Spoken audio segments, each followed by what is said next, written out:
Hello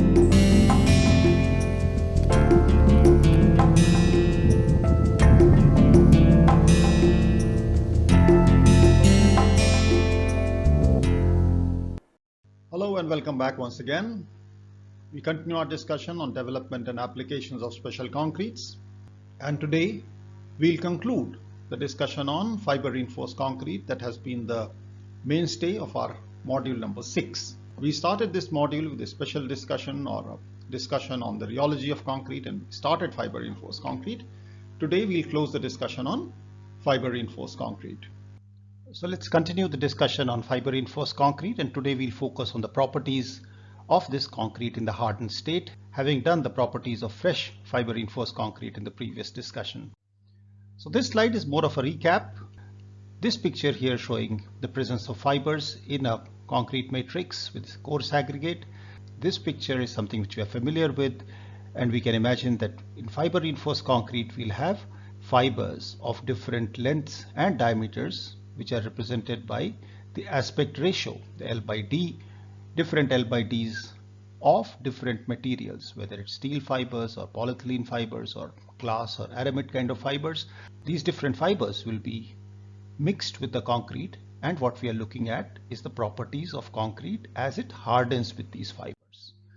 So this picture also we had seen last time, that the presence of the fibers which are seen here, which are sticking out of a surface of concrete after it has been broken, how will they contribute? And it is their presence in the manner it is shown that affects the properties of hardened concrete. So that's what we are going to study a little bit in greater detail today.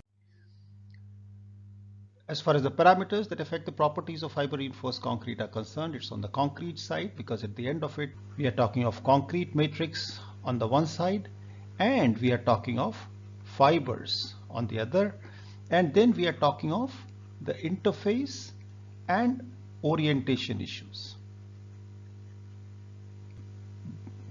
We saw from the previous discussion that if we have a concrete prism like this and we have some fibers jutting out from here, they need not all be perpendicular like this. Some of them may be embedded at angles, some of them may have been lying on the horizontal plane along the surface, which have fallen off as we tried to extract this surface, and so on.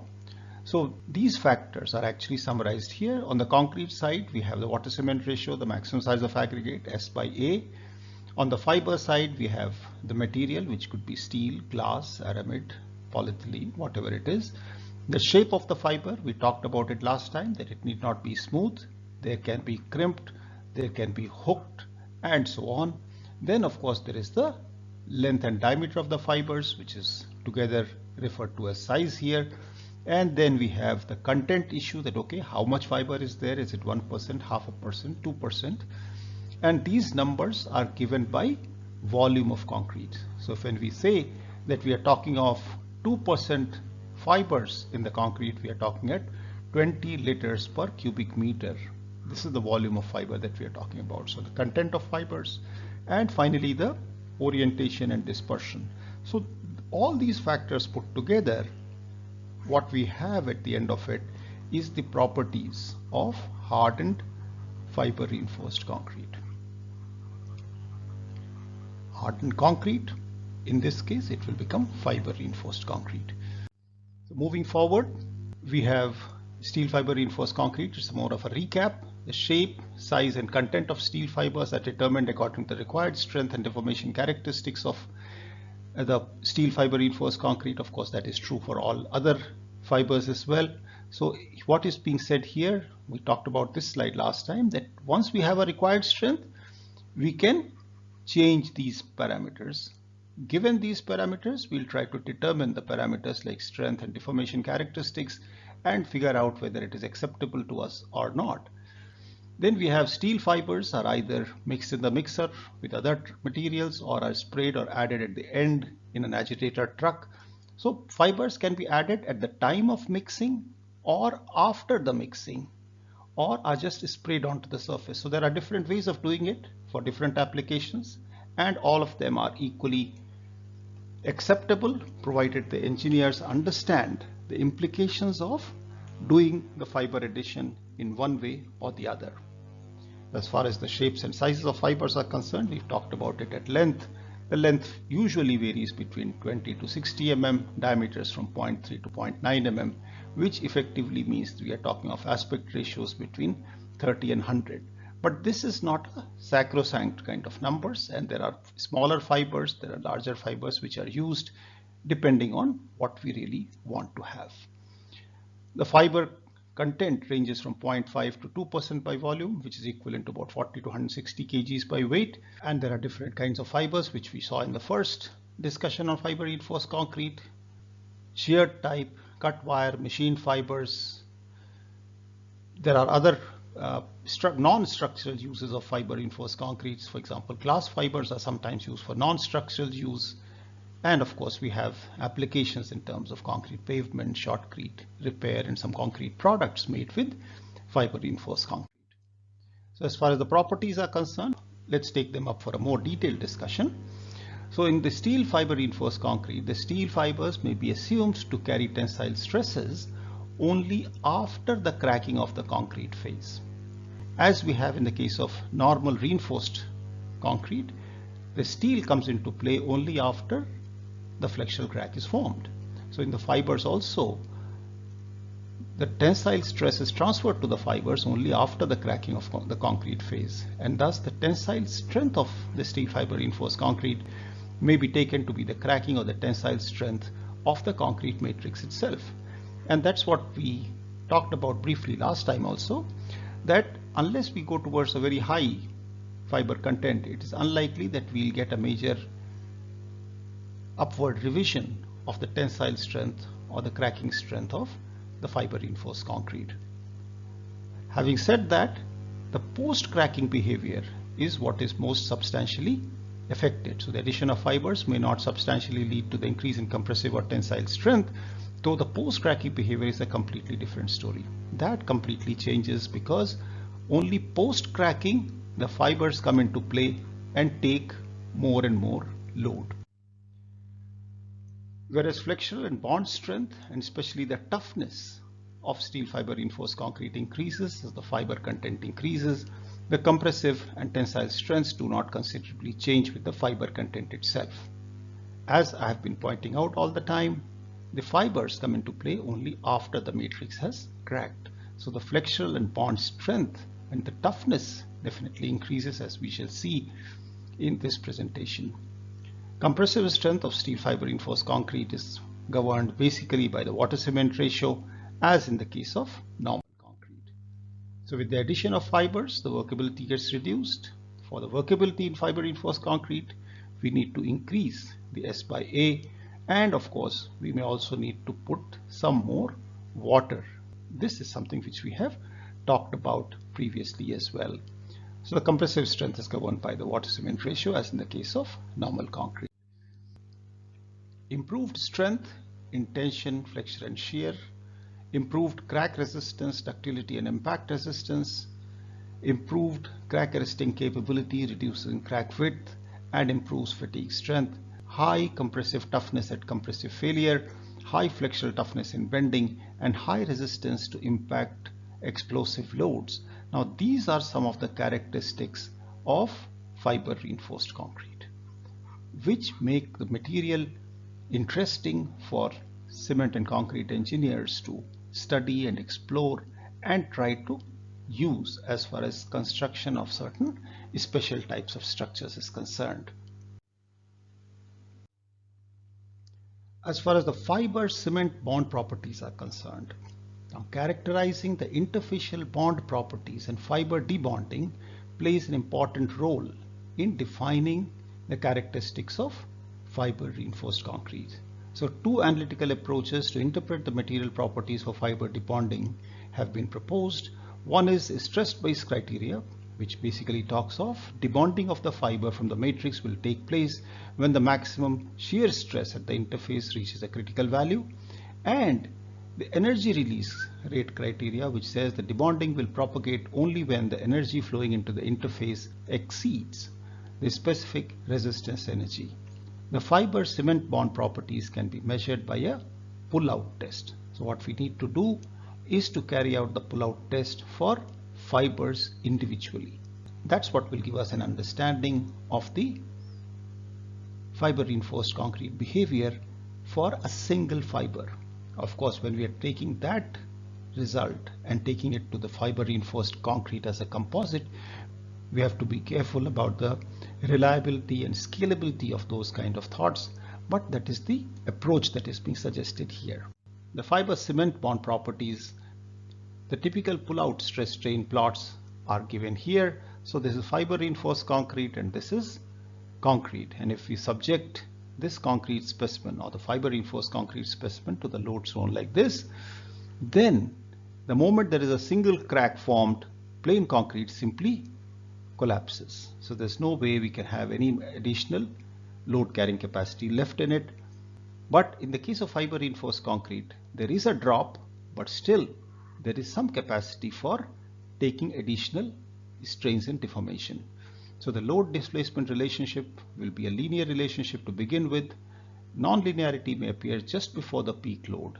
A sudden drop of the load is experienced and is followed by gradual decrease of the load with displacement representing the fiber pull-out from the matrix, and by utilizing the characteristic points on the curve, the interface properties can be estimated. So this is the kind of approach which has been suggested in literature to study the properties of a fiber embedded in a cement matrix.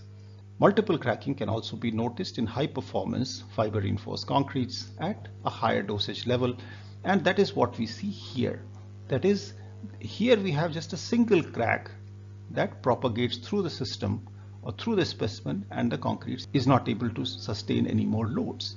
Here, in a situation like this, if we are talking of multiple cracks being formed in the system or in the specimen, then we can always have a high performance fiber reinforced composite where we have multiple cracking happening beyond this point and the matrix cracking happening only here, at which the stresses are transferred to the fibers within the matrix.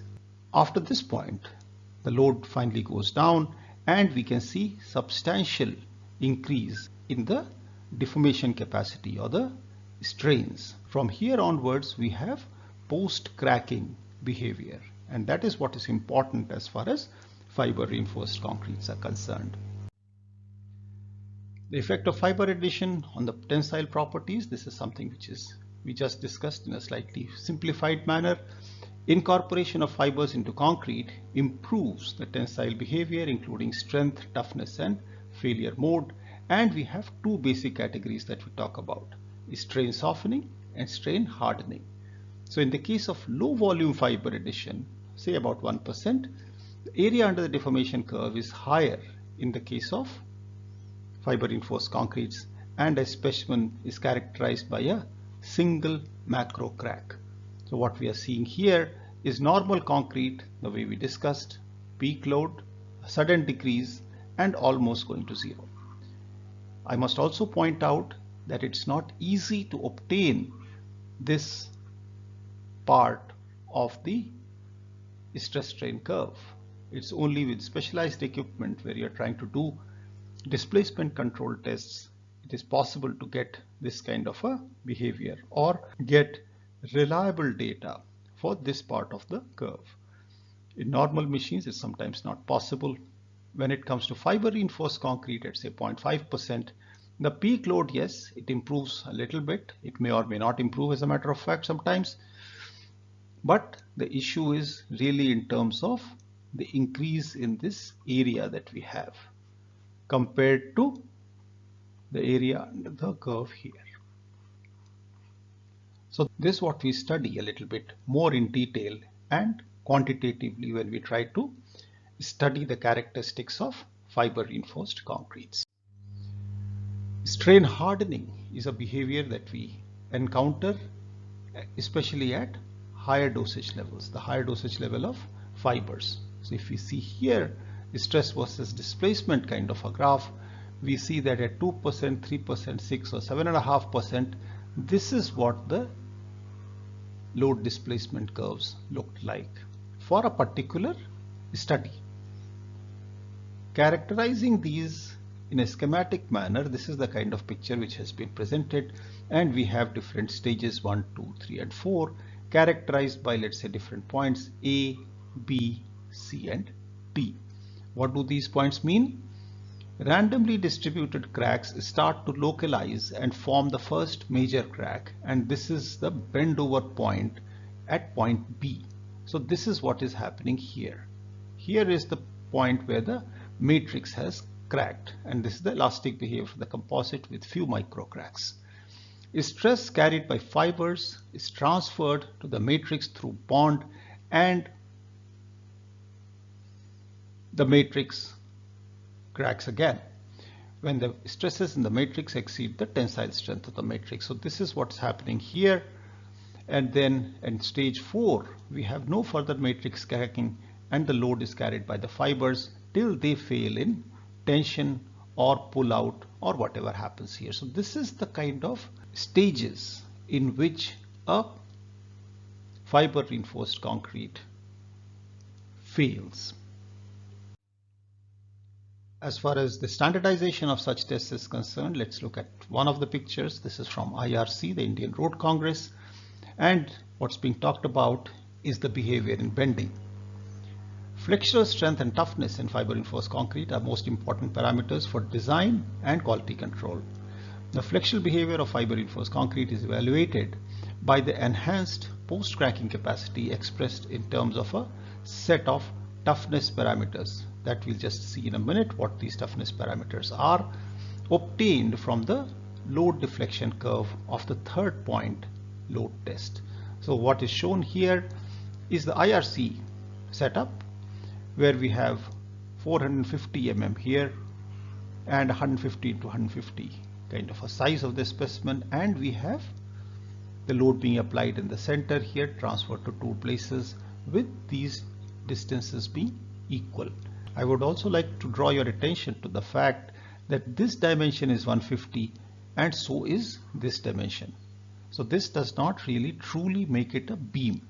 So if you want to call it a beam, I'm leaving it to you to think as to when we can call it a beam or a truly flexural member. Let me give you a hint as to what I'm thinking about. You have seen, or you have the concept of deep beams. Now, not that it is extremely relevant here, but I think it's time that you look up this concept of deep beams and try to understand what is the difference between a deep beam and a normal beam, and whether this kind of a setup here would be the best setup as far as testing in flexure is concerned. The answer is a yes and no, and I'm not giving you the answer anyway. Having raised doubts about this method, I must also say that given that we are testing only this material and determining the properties of this material, which is plain concrete or fiber reinforced concrete with a certain type of fiber of a certain geometry and so on, it's pretty much all right to still use this test without getting into this discussion. So this discussion is not directly relevant here, but it's something which you should keep at the back of your mind and do some reading about. So the larger deformations with a reasonably high stress, and hence the area under the stress strain curve is larger. So we are not showing you the stress strain curve or the load deflection curve for this particular case, but we'll discuss it subsequently in another slide. Continuing with the behavior in bending, the area under the load deflection curve for bending can be used as an index to estimate the energy absorption capacity or the toughness of the material. Increased toughness means improved performance in resisting fatigue, impact and impulse loading, and in areas like earthquake engineering design, where we expect a certain amount of absorption to happen in certain specific parts of a structure, for example the beam column joints and so on. So improved toughness also leads to a better ductility as far as the performance of reinforced concrete members is concerned. Remember that I had discussed this with you, that when we talk of reinforced concrete, the image that I have is that of a beam or a column with a single reinforcing bar or many reinforcing bars either here or on the top or both with shear reinforcement and so on. So this is one type of reinforced concrete. Then we talk of fiber reinforced concrete. So fiber reinforced concrete, typically the fibers do not replace this reinforcement but change the concrete itself. So all this concrete here has fibers, and we are interested to see what is the structural behavior of a concrete like this. We could very well do tests, and I'm going to show you one example today where we test or where tests were carried out using normal reinforcement and using fiber reinforced concrete here. Continuing with our discussion on the bending behavior. To characterize the toughness of fiber reinforced concrete beam specimens under bending, the concept of toughness index has been proposed, and the toughness index utilizes the ratio of the area under the load deflection curve of an FRC beam up to a specified deflection level to the area of the first crack, or simply an area up to the specified deflection value. We'll see those things as we come in the next slide. It will become clearer. Different standards define toughness index differently. So far as the concept that it's the area under the load deflection curve that we are talking about is understood, then it becomes a matter of standardization as to how we will calculate that area, till what point we will calculate that area, and so on. See, for example, as far as ACI is concerned, the American Concrete Institute, let's look at this idealized fiber reinforced concrete beam, unreinforced matrix beam, showing these kind of behavior. So the toughness index I, as far as the ACI is concerned, talks in terms of the area OABEG divided by the area OAJ.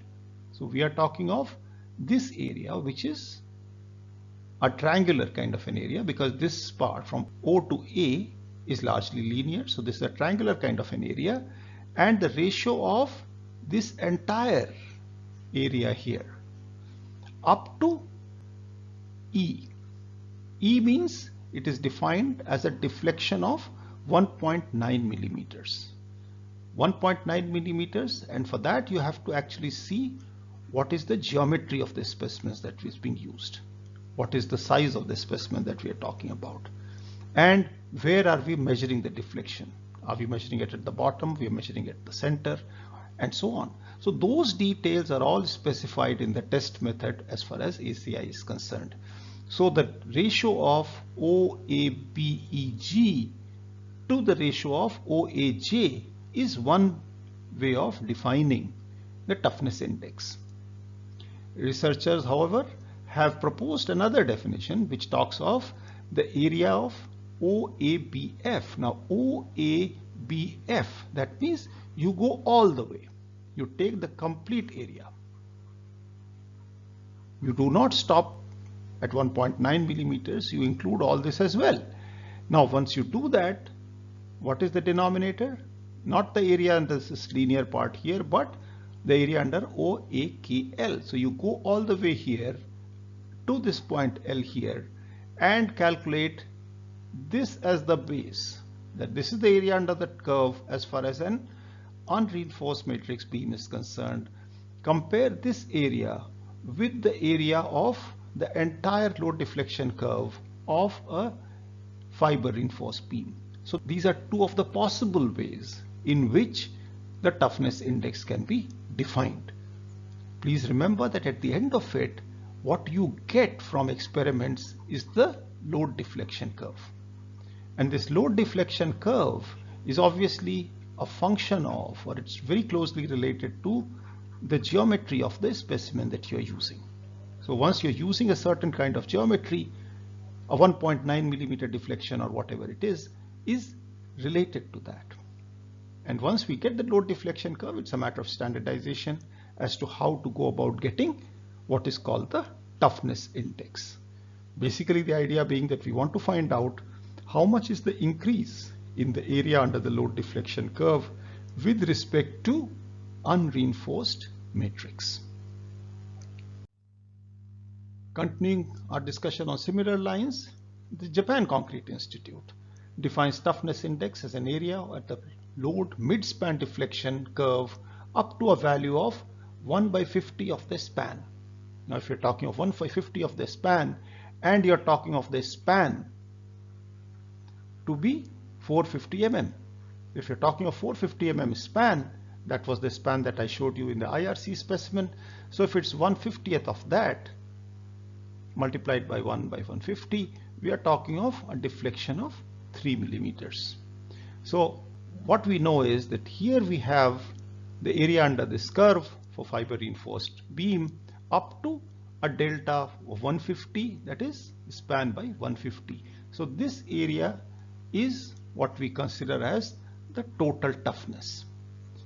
Remember that as far as ACI is concerned, they were not talking of the toughness, they were talking of a toughness index.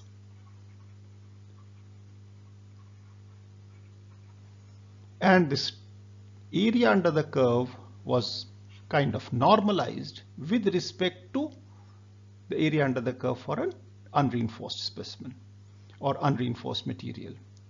Here in JCI, we are talking of the toughness itself, and we talk of the area under the curve till a deflection of L/150. These are some of the better known diagrams that we have as far as the JCI is concerned, and we can see that we can talk in terms of compressive, tensile and flexural strengths.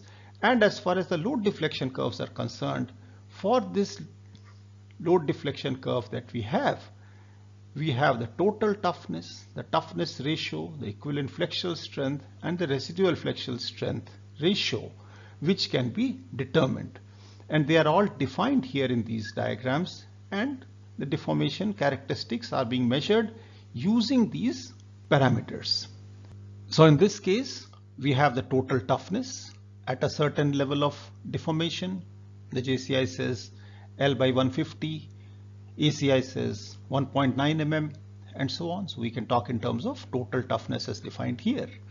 We can talk in terms of a toughness ratio, which can be this area here, which is E divided by P max times delta naught, which is this whole value. That is one way of looking at it, that we don't use a comparison with the unreinforced material, but we rather create this area here, P max times delta naught, and compare how much is E. Coming to equivalent flexural strength, we try to determine that area E dash, which is here, and divided by delta naught. So we have this divided by delta naught will give us some value here, which will be called, or which can be called, the equivalent flexural strength. We have the residual flexural strength ratio, which is P naught upon P max, which is a cyclical loading situation where we take it up to P max, go back to the next time, cycle at P0 and so on, and we try to find out what is P0 by P max. Then we try to define a parameter called the residual flexural strength. So there are different ways at which researchers have tried to use or characterize fiber reinforced concrete kind of composites, and they are all available in literature and have been used as far as design is concerned. As far as toughness is concerned, once again, there are different studies that we have.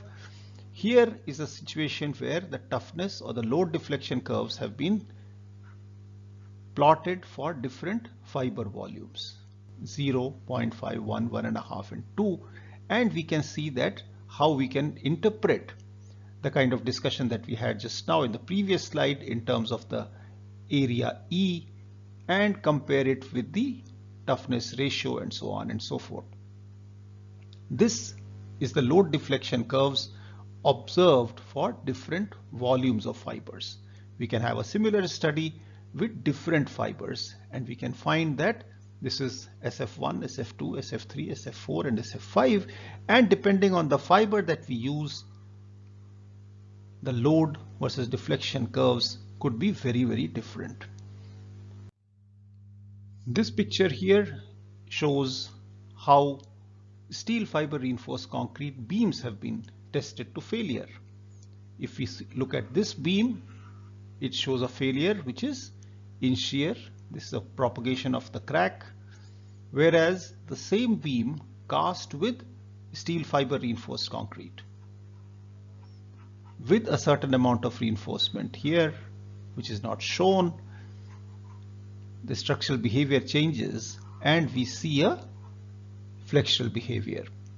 And in this case, the steel fiber reinforced concrete shows its strength in terms of resisting the growth of these large shear cracks. So in RC beams do not fail by shear even when shear reinforcements are not used. So there is enough shear strength in this portion here which helps us obtain or get some kind of flexural failure.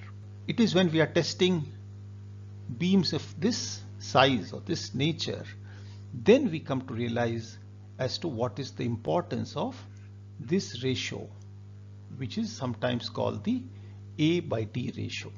So now I'm leaving it to you to just think about what an A by D ratio is and how it is relevant from the point of view of flexural behavior of beams and in terms of the deep beams that we talked about. This is a pointer in that direction. We have the maximum moment versus A by D curve here. So if the A by D was plotted on this axis and the moment was plotted in this axis, we find that there is some kind of a minimum that is seen here, especially for plane beams. And then beyond this point, the moment capacities are something here, they increase. Meaning thereby that as far as beam behavior is concerned, as far as real beam behavior is concerned, it requires a certain minimum A by D to be able to talk in terms of flexural behavior or proper flexural behavior without the shear becoming a major player in the game. We are not opening this discussion in a bigger way than that, except to note that steel fiber reinforced concrete has high shear capacity compared to plain concrete, and this is what has pushed this values somewhere here, that we do not see any pronounced shear failures. So we do not see any large reduction in the moment at an A by D of 2.5. This picture here shows us the idealization of the stress strain curve and the load carrying mechanism of beams.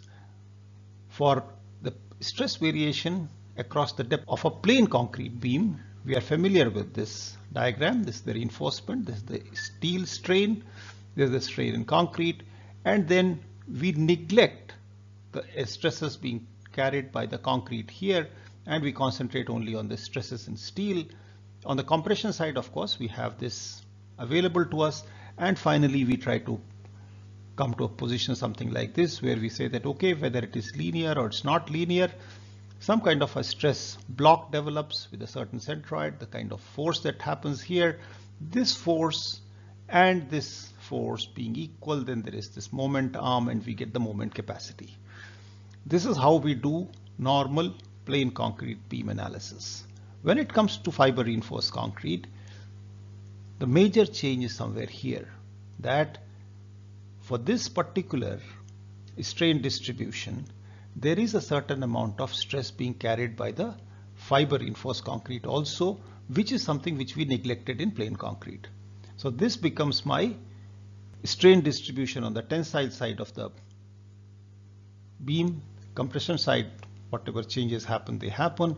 And finally, we create a more complicated model as far as the force equilibrium is concerned, and we create or determine the moment capacity of the section. So this kind of a thought process goes on when we try to design flexural members with steel fiber reinforced concrete or any fiber reinforced concrete beam for that matter. So the steel fiber reinforced concrete has higher tensile capacity compared to plain concrete, and these tensile stresses in the steel fiber reinforced concrete in the tension zone can be considered. Now in normal concrete, we simply ignore them.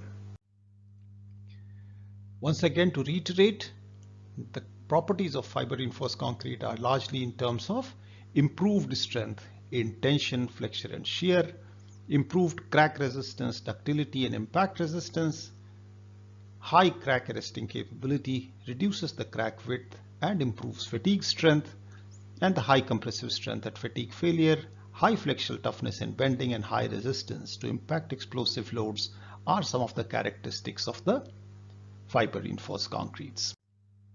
As far as applications of this material is concerned, there are several of them. Pavements, tunnel linings, where we have a reduced thickness. Tunnel lining in case of concrete without reinforcing bars, by increasing the fiber content, we can get very interesting results here. Increasing the concrete's resistance to freezing and thawing, thereby increasing its durability and increasing the shear capacity of the members. As far as the application is concerned, shotcrete is an interesting example where short fibers are more workable but less effective in reinforcing the concrete. And that's what I had said, that when we say that the short fibers should not be used in concrete because they are less effective, it's not that they cannot be used at all, only their effect will be lesser. So in certain cases, if you are willing to live with that, for shotcrete could be an example where short fibers are more workable. They contribute less to the reduction in the workability that we have, but they help us effectively increase the strength of concrete to some extent at least. Short fibers of 20 mm or less permit easy spraying and are ideal for applications such as shotcrete, and the nominal length and aspect ratios of steel fibers between 20 and 60 mm, between 30 and 80 respectively. So this is something which we have to keep reading and understanding with a pinch of salt and try to study the different applications on a case-to-case basis, and then try to choose whether we want to use the fiber reinforced concrete or not. With that, we come to an end of our discussion today on the properties of hardened fiber reinforced concrete. This is a set of suggested reading and reference material, and continuing with that, we have another set of reading material, but at the end of it, like I said the other day, the list is incomplete. And I would be happy, I'd expect you to actually read not only this, but also a lot of other more recent material. What we've done here is try to use some fundamental material which was developed not so recently, but there have been recent developments based on this material which will probably help you understand the properties of fiber reinforced concrete better. So with this, we come to an end of our discussion as far as this material is concerned. And as far as something to think about is concerned, here are some of the assignments that you could do. And I'm sure if you do some reading on your own, there'll be so many other things that you will learn, and you'll be able to contribute to the understanding of the material. Thank you once again. I thank all my teachers, friends, and colleagues who helped me understand this material, especially Ranjan Veeratne, whose PhD thesis I have referred to in my presentations extensively today. And I look forward to seeing you once again in the next module. So with this lecture, we come to an end of module 6. And now I'll see you in module 7, where we'll talk about some other interesting aspects of the development and applications of special concretes. Thank you.